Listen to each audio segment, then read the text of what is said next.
தூஷண வார்த்தை சில தடவை நம்முடைய சொந்த குடும்பத்திலிருந்தே வரும். சில பேர் வாய்க்கு வந்தபடி பேசுவாங்க. அது உங்க சொந்த பெற்றோரா இருக்கலாம், உங்களுடைய மாமனார் மாமியாரா இருக்கலாம், உங்க சொந்த கணவனா இருக்கலாம், மனைவியா இருக்கலாம், சகோதர சகோதரிகளா இருக்கலாம், சில வேளை உங்க நண்பர்களா இருக்கலாம், சில வேளையில அவங்க அண்டை வீட்டுக்காரரா இருக்கலாம், சிலர் நமக்கு அறிமுகமானவர்களா இருக்கலாம், சில பேர் சக விசுவாசிகளா இருக்கலாம். Don't respond to abuse. என்னங்க இவ்வளவு பேசுறாங்க உங்களுக்கு விரோதமா, இவ்வளவு தூஷிக்கிறாங்க, ஒரு வார்த்தை சொல்ல மாட்டீங்களா? அப்ப இயேசு நம்மளுக்கு என்ன காண்பித்தார்?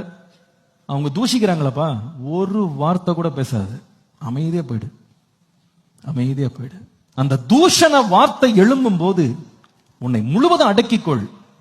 ஐ டோன்ட் ரெஸ்பாண்ட் டு அபியூஸ். என்ன தூஷிக்கிறாங்களா, பதில் பேச மாட்டேன். என்ன தூஷித்து என்ன மோசமான வார்த்தைகளை பேசி என்கிட்ட இருந்து ஒரு பதில் வரணும்னு அவங்க எதிர்பார்த்தாங்கன்னா அது நடக்காது. நான் ஏதோ கேளாதவன் போல போயிட்டே இருப்பேன், நான் அதுக்கு பதில் சொல்ல மாட்டேன் ஒரு பாலிசி நீங்க வச்சுக்கிடுங்க. அப்போ நீங்க அதுல சிக்கவே மாட்டீங்க. நீங்க என்றைக்கு அபியூஸ்ல நீங்க ரெஸ்பாண்ட் பண்ணி அதுக்கு நீங்க உங்களுடைய இன்வால்வ்மெண்ட்டை கொடுக்குறீங்களோ கரப்படாம வெளியே வரவே மாட்டீங்க.